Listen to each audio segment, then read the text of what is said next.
자, 오늘도 말씀을 통해서 같이 함께 은혜를 나누도록 하겠습니다. 32장의 말씀부터 이제 37장 말씀까지니까 오늘까지의 말씀이 이제 엘리후가 욥과 세 친구들 그리고 모든 이들 앞에 연설을 하고 대답을 하고 그리고 자신의 생각을 다 표현하는 그 말씀을 우리가 보고 있습니다. 이제 마지막 엘리후의 이 논리적인 그런 그 대답이라 이렇게 말씀을 드릴 수 있습니다. 우리가 세세하게 우리가 구절 구절을 본다고 한다면 참 놀랍지 않아요? 표현력이라든지 자신의 그 하는 이야기를 이렇게 구체적으로 논리적으로 이렇게 다 설명할 수 있다는 것이 참 놀라운 사실입니다. 자, 그런데 그 한 가지 한 가지 볼 때는 그게 기가 막힌 신학이고 또 기가 막힌 자신의 그 신념이고 또 신앙적인 철학이라 이렇게 볼 수가 있겠지만은 그러나 이것이 모두에게 적용이 되는 것이 아니다라고 하는 것을 우리가 생각을 해볼 때 늘 겸손한 마음의 태도가 이제 중요하다라고 하는 것입니다. 나도 틀릴 수 있습니다라고 하는 그런 그 마음과 그런 그 이 생각을 가지셔야 돼요. 나도 틀릴 수 있습니다.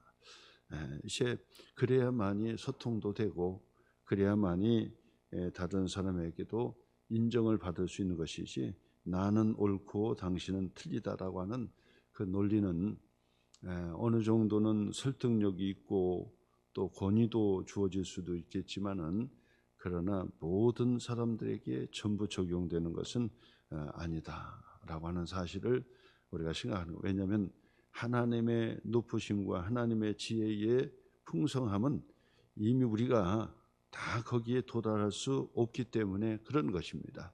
그러므로 욥이 듣다 해가지고 듣다 이제 그 욥의 입에서 무슨 말이 나오죠? 내 앞에서 하나님 노릇 좀 하지 마라. 이제 그런 말이 나오잖아요. 내 앞에서 하나님 노릇하지 마라. 너도 죄인이고 또 너도 부족하지 않냐라고 하는 것을 보게 돼요.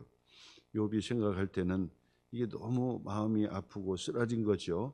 그러니까 하나님도 지금 침묵하고 계신데 그렇게 내게 말을 해서 이 설득하려고 그러는데 도무지 나는 납득이 되지 않고 그리고 내가 그것을 이해할 수 없다, 받아들일 수가 없다라고 하는 욥의 그 말을 우리가 다시 한번 생각을 하게 됩니다. 자, 그러면서 이 엘리후는 이제 막바지 욥에게 세 친구들에게 이제 계속해서 자기의 주장을 하게 되는데 오늘 성경 26절의 말씀부터 보세요. 하나님은 높으시니 거기 표시 한번 해보세요. 하나님은 높으시니 거기 표시 한번 해보시고 거기에다가 뭐라고 써야 되냐면 초월적인 하나님. 지금 엘리후는 지금 욥을 설득하기 위해서 하나님을 위한다고 하나님을 끌어들이는 거죠. 그래서 우리의 모든 생각과 그 말에는 그 나름대로의 다 철학을 가지고 있는 거예요. 생각 없이 어떻게 말이 나오겠습니까? 그래서 이 생각이라고 하는 것은 자신의 그동안 가진 신념과 자기도 모르게 경험되어진 것들에 다 이 체계가 머릿속에 체계가 들어서 그 체계 속에서 이제 말을 하게 되고 행동하게 된다라고 하는 사실입니다. 그렇기 때문에 정말 중요한 것이 행동하기 전에 말하기 전에 사실은 우리의 생각이 중요한 거예요. 그래서 부정적인 생각으로 프레임이 세워졌으면은 모든 것이 다 부정적인 것으로 이제 보게 되는 거죠. 빨간 안경을 끼고 있으면은 세상이 온통 빨갛게 보이는 것처럼 우리의 생각 자체가 어떤 것으로 이 프레임이 짜여져 있느냐라고 하는 것이 중요한 것입니다. 그것에서 말하고 그것에서 행동을 하게 된다라고 하는 것이죠. 그렇기 때문에 신앙생활하는 그리스도인은 성경적 세계관, 성경적으로 프레임이 세워져야 돼요. 이것을 성경적 세계관, 성경적 세계관, 신학적 세계관 그렇게 얘기하잖아요. 그러니까 하나님의 말씀을 우리가 계속해서 듣고 배우면 우리의 생각의 자체가 바로 이 성경적 세계관으로 바뀌어져야 되는 거예요. 근데 성경은 배우는데 세상의 세계관으로 꽉 들어찼고, 여러분들은 모르시겠지만은 우리 어렸을 때부터 배우고 보고 느끼고 경험했던 것들로 인해서 우리가 우리의 생각 자체가 샤머니즘적이고, 그 다음에 여러분들은 내가 언제 그러느냐 뭐 이렇게 얘기할런지 몰라도 유교적인 세계관이 우리 속에 얼마나 많이 들어와 있는지 몰라요. 유교적인 세계관, 그 다음에 불교적인 세계관도 많이 들어와 가지고 나도 모르게 불교적인 용어를 계속해서 쓰고 있다는 사실이에요. 그래서 여러분 오늘도 이 앞에 공동체 열방 기도에 보니까 성경 번역가이자 일본 복음주의 협회 창립자인 레이지 오야마 목사가 뭐 했다고요? 별세했다 이렇게 쓰고 있잖아요. 별세했다라고 이렇게 쓰고 있어요. 그런데 우리가 이제 뭐 이 장례식을 할 때 이런 것들도 이제 우리가 조금씩 배우셔야 되는데, 나도 모르게 쓰는 용어가 불교적 용어가 되는 거죠. 그 명복을 빕니다 이런 말은 우리 기독교인들은 좀 쓰지 않으셔야 돼요. 그거를 배워야죠. 명복이라고 하는 게 그게 불교적 용어거든요. 그리고 우리 성경적 세계관하고 맞지가 않는 거거든요. 소천하셨습니다라고 하는 단어도 상당히 좀 이게 이 문법적으로 맞지가 않는 게 문법적으로 맞지가 않아요. 소천, 하나님께서 부르셨다 그런데 소천하셨습니다. 이 말이 안 되는 거죠. 소천을 당했습니다 이렇게 표현을 해야 이제 옳지만은, 그러나 우리가 편의상 소천, 소천하셨습니다, 소천했습니다 이렇게 이제 하는데, 뭐 까다로우신 분들에게 듣는다면 그 소천이라고 하는 표현도 쓰지 말아야 되고, 정 쓴다면 바꿔 써야 된다 이렇게 하는, 소천이 아니라 천소, 하나님께서 부르셨다 천소 이렇게 써야 된다고 말하는 분도 계셔요. 그리고 어떤 분 같은 경우는 명복을 빕니다 이렇게 했다가 아주 뭐 강하게 비난을 하는 경우가 있어요. 그거는 불교 용어이기 때문에 기독교인이 쓸 수가 없다고 그렇게 얘기합니다. 그래서 상식적으로 그것을 우리가 아셔야 돼요. 그래서 그런 부분들, 내가 쓰는 용어가 상당히 불교적인 것도 엄청 많아요. 저도 마찬가지일 거예요. 저도 모르게 막 쓰는 그 용어가 불교적이고 유교적이고 샤머니즘적이고 이런 것들이 얼마나 많이 있는지 알지 못해요. 그렇기 때문에 나도 모르는 사이에 우리 그 어렸을 때부터 배우고 자라고 보고 배운 것들이 머릿속에 꽉 들어차 있기 때문에 나도 모르는 그 세계관이 바로 이렇게 그 세워진 거예요. 그러니까 성경을 배우고 신앙생활하고 말씀 중심으로 산다는 것은 뭐 다른 것이 아니에요. 우리의 생각 자체를 완전히 바꿔버리는 거예요. 무엇으로 바꾸는 거죠? 성경적 세계관으로 바꾸는 거예요. 성경적 세계관으로.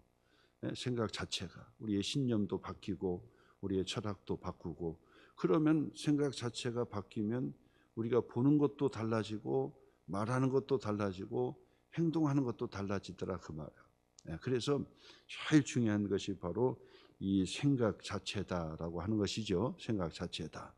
그렇기 때문에 우리의 의식과 생각을 자꾸 바꾸셔야 돼요.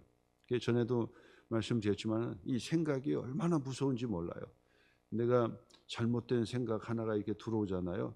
그러면 그것이 엄청나게 영향을 미치고 있다는 사실과 또 미친다는 사실을 아셔야 된다 그 말. 어떤 분은 임신하기 위해서 생각을 많이 하다 보면은 나중에는 자기가 임신했다고 스스로 이 생각을 받아들이는 거죠.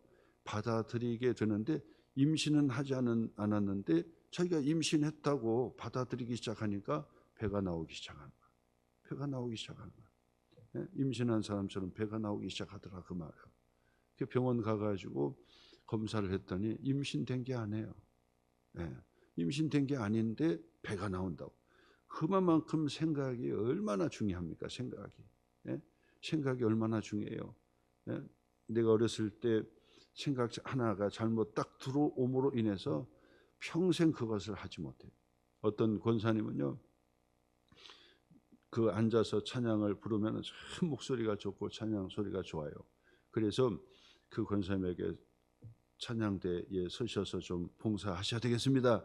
그랬더니 기겁을 하고 못한다는 거예요. 기겁을 하고 못한다고 그래요. 그래서 그 왜 못하는가, 겸손도 아니고 왜 못한다고 하실까 하고 가만히 그 얘기를 들어보니까 그분은 충격을 받았던 거예요. 초등학교 때 그 우리가 풍금을 놓고 노래를 배우잖아요. 근데 예쁘고 앞에서 예쁘고 또 아주 깨꼬리 같은 목소리로 찬양을 노래를 잘하니까 선생님이 너무 예뻐가지고 야 너 나와봐라, 너 독창 좀 해봐라. 그러니까 쑥스러워가지고 못하는, 고개도 들지 못하는 거예요. 앞에 나오는 것도. 그러니까 야 한번 해봐라, 너 잘하니까 한번 해봐라 하고 노래를 자꾸 시키는데 그것을 못하는 거예요. 근데 선생님이 그것을 잘 편안하게 해준다든지 이랬어야 되는 거예요. 근데 그렇지 않고 야 너 잘하잖아, 앞에서 해봐. 그리고 그 꼬마 아이를 부쩍 들어가지고 교탁 위에다가 딱 얹혀놨어요. 그러면서 한번 해봐라. 앞에 서기도 고개도 못 드는 그 수줍은 아이를 교탁 위에다가 세워놓고 야 해봐라 했으니 그 아이가요 얼마나 공포에 시달렸는지. 그 사람 앞에 서는 공포이잖아요. 그래가지고 그냥 얼굴이 홍당무되고 그냥 이 식은땀이 흐르고, 그리고 그 위에서도 막 큰 고개를 숙여서 쭈그리고 노래를 결국 하지 못하고 내려왔다는 거예요. 그 다음부터 그분 같은 경우는 보세요. 초등학교 때 그런 일이 있었는데 나이가 들어서 60, 70이 되고 막 그렇게 했는데도 앞에서 노래를 절대 못하는 거예요. 찬양대에 서서 찬양대에서도 노래를 하지 못하는 거예요. 왜냐하면 그 공포와 그 두려움 때문에 그렇다는 거예요. 여러분 한 번의 그 경험과 우리의 뇌리에 박힌 잘못된 것이 그 정도로 나쁘다, 그 말 나쁘다. 어렸을 때 이 충격을 받고 어렸을 때 놀래고 하는 것들도 마찬가지예요. 나중에까지 그것이 계속해서 그것이 작용이 되고 작동이 되고 역사한다는 사실이잖아요. 그렇기 때문에 우리는 그 의식 자체를 샤머니즘적이고 또 이 불교적이고 유교적이고 뭐 이런 것들을 자꾸 그것을 내버려야 되는 거예요. 내버리고 성경적 세계관으로 하나님의 말씀으로 그것이 자꾸 바뀌어져야 되는 거예요. 그래서 이것을 심리학적으로 본다면 그 심리적으로도 인지치료라고 하는 게 있어요. 인지치료라고 하는 게. 네, 그것도 하나의 이 목사님의 아들이 그 성경적으로 이 발견을 해서 이 심리학과 심리치료의 새로운 지평을 열었던 바로 그 역사가 있었는데 그 중에 하나가 바로 이 인지치료라고 하는 거예요. 인지치료. 그 인지치료가 뭡니까? 바로 우리의 생각 자체를 바꿔주라는 거예요. 바꿔주라. 그의 행동을 바꾸게 하지 말고 생각 자체를 바꿔주면 행동은 자동적으로 바꾸게 된다 그 말이에요. 수줍었던 그 아이에게 그 생각 자체를 자꾸 바꿔줘서 자신감 있게 만들고 하나님의 사랑한다는 것을 가르쳐주고 자꾸 해야 자신감이 생기는 거예요. 그래서 다른 사람 앞에서도 고개를 들고 어깨를 펴고 자신감이 생기게 되는 거예요. 그래서 그가 왜 두려워하는지, 그가 왜 고민을 하는지, 왜 무서워하는지, 왜 그것을 못하는지에 대한 것들을 바로 이 생각 자체에서 끄집어내가지고 그 생각 자체를 바꿔주라는 거예요. 그것이 바로 얼마나 중요한지. 그래서 여러분 생각 자체가 성경적이고 믿음의 생각, 긍정적인 생각이 얼마나 중요한지 몰라요. 긍정적인 생각. 우리 속에도 우리도 알지 못하지만은 이 쓴 뿌리가요 가장 박혀 있는 거, 쓴 뿌리가. 쓴 뿌리가 박혀 있어요. 그 산에 올라가면은 막 바로 이 칡넝쿨이 막 그냥 나무를 막 그냥 감아가지고 결국은 나무가 말도 못하고 막 말도 못하는 그 나무가 막 괴로워가지고 막 숨통을 죄는 것처럼 힘든 거예요. 근데 막 그걸 타고 올라가서 하니까 결국 나무가 막 버티지 못하고 말라서 죽게 되는 그런 일들이 일어나는 것처럼, 이 쓴 뿌리, 보세요. 우리가 좋은 그 야채를 먹으려고 하더라도 이 풀을 뽑아줘야 되는데 이 쓴 뿌리가요 얼마나 지독하게 박혀서 막 그냥 양분을 다 그냥 뺏어 먹고 그렇게 하는지 몰라요. 이처럼 우리 속에 쓴 뿌리가 있어요. 어렸을 때부터 쓴 뿌리가. 그 쓴 뿌리를 자꾸 뽑아내셔야 돼요. 뽑아내가지고 옥토의 밭으로 자꾸 마음의 밭이 옥토의 밭이 되고, 근력이 있는 마음에 근력이 있어야 되고, 그리고 긍정적이어야 되고 순경적이어야 되고, 그래서 그 마음밭이 자꾸 옥토의 밭이 돼야지 돌짝밭이 돼서도 안 되고 가시 덤불의 밭이 돼서도 안 되고 길가밭처럼 맨들맨들한 밭이 되어서도 안 된단 말이에요. 생명의 씨앗이 떨어져서 30배, 60배, 100배 결실을 하려면 바로 그런 밭을 기경해야 돼요. 우리의 마음밭을 자꾸 기경을 해야지, 그렇게 해야 은혜 받고 열매를 맺고 축복을 받는 거예요. 그래서 여러분 마음밭을 자꾸 기경을 하셔야 돼요. 그래서 내가 믿음으로, 긍정적인 믿음으로 내가 하나님 앞에 서야 되겠다, 말씀을 받아야 되겠다 하고 여러분 하고, 예수님의 이름으로 두려움은 내어 쫓고 하나님이 우리를 어떻게 사랑하시는지를 그것을 자꾸 얘기하셔야 된다 그 말이야. 그래서 오늘 하나님은 높으시니 라고 하는 이 말은 이 엘리후가 하나님에 대한 인식이 초월적인 하나님으로 꽉 못이 박혀져 있어요. 그래서 초월적인 하나님을 가지고 이야기를 하다 보니까 틀린 말이 없어요. 얼마나 은혜롭고 또 이 들어보면 얼마나 은혜롭습니까? 하나님이 높은 데 계신데 거룩하고 그리고 그 의로우신 하나님이신데 라고 하면서 너 작은 시름소리도 내지 마, 너 같은 하찮은 기도도 하지 마, 이런 얘기를 하는 거거든요. 근데 앞에는 맞지만 뒤에는 그게 아니거든요. 그러니까 37장 1절 또 표시해 보세요. 이로 말미암아 내 마음이 어떻게 해요? 떨며. 이로 말미암아 그게 뭐죠? 초월적인 하나님께서 운행하시고 초월적인 하나님께서 세상 만물을 섭리하시는 바로 그런 가운데 있기 때문에 내 마음이 떨며 그 자리에서 흔들렸도다. 2절 말씀 표시해 보세요. 하나님의 음성 곧 그 입에서 나오는 소리를 똑똑히 들으라. 똑똑히 들으라. 그 얘기는 말하지 말고 기도하지 말고, 기도하지 말고 하나님 침묵하신다고 어쩌저저쩌 얘기하지 마라. 기도하지 마라. 네 기도를 하나님이 뭐 들어주실 그런 여유가 있는 줄 아느냐. 하나님께서 시시콜콜한 너의 네 딴에는 네가 크게 고난이라고 하지만은 하나님 보실 때는 아무것도 아니야.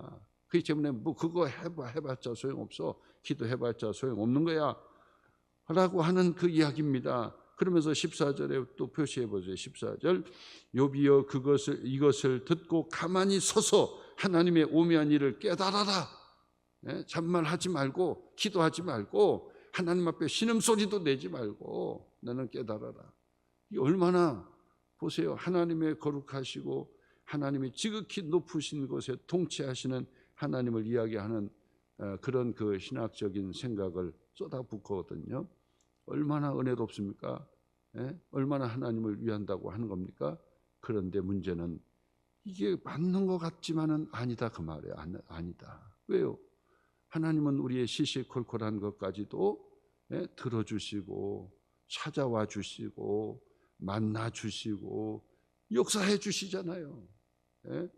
대번 38장으로 딱 넘어가면 이제 하나님께서 드디어 침묵을 깨고 바로 이 욥의 현장에, 욥과 친구들의 현장에 말씀하기 시작한다 그 말이에요. 이 우주 만물을 창조하시냐고 얼마나 바빠요. 얼마나 힘드셔요.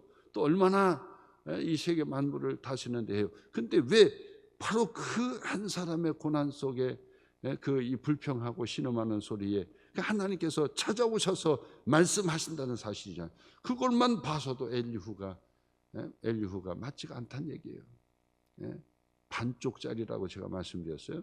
하나님 어떤 하나님? 초월적인 하나님이면서 내재적인 하나님이다. 내재적인 하나님이면서 초월적인 하나님이다 라고 하는 사실을 우리가 같이 볼 수 있어야 돼요. 오늘 이 시간에 또 여러분 다시 한번 기억하시기 바랍니다. 우리의 시시콜콜한 기도 가운데도 우리 하나님 귀를 기울여. 사람은 건성으로 듣고 내치지만은 그러나 우리 하나님은 전신이 귀기 때문에 귀를 쫑긋 세우고 우리의 이 기도 소리에 다 귀를 기울이고 듣고 계신다 그 말이에요. 우리 가운데 역사해 주셔요. 바로 성령 우리 하나님께서 우리 가운데 찾아오셔서 우리 가운데 찾아오셨어요. 그러므로 여러분 구원받은 하나님의 자녀는 내 안에 성령 하나님이 함께해 주신다는 의식을 가지셔야 된다 그 말이에요. 의식을 가지셔야 내 안에 성령 하나님이 함께해 주시지. 그러면 성령 하나님의 기쁜 일들을 내가 해야 되겠구나. 성령 우리 하나님 함께해 주세요. 성령 우리 하나님 깨닫게 해주세요. 성령 하나님 내 작은 신음소리에도 응답해 주시는 성령 우리 하나님 함께해 주세요. 내가 알지 못하는 크고 비밀한 것들을 알려주시고 응답해 주시고 또 그다음에는 내가 미처 기도하지 못한 것까지도 우리 성령 하나님 기도해 주시고 중보 기도해 주세요.